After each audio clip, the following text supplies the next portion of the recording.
Destiny 2 Law. The Once-Shipstealer. 2. The Wolf. The neighbouring cell holds a wolf. She ignores him at first. He's too greedy for her acknowledgement.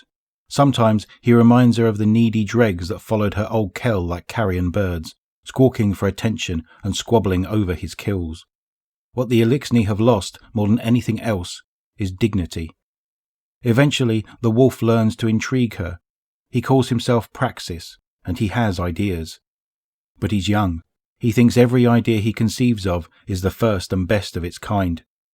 She suspects he's never had to report directly to a kell. He likes to talk about machines, building them and bending them to his will.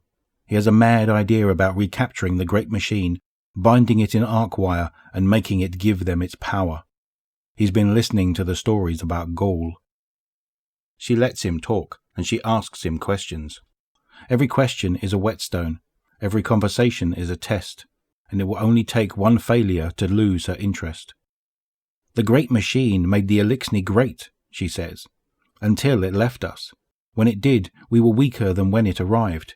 Why do you seek its touch again? To return us that strength, he says. His voice is muffled through the wall between them, but the arrogance comes through clear. How can you build strength on a foundation of weakness? She asks. Each word is a needle. Each word should sting him with revelation. He remains silent.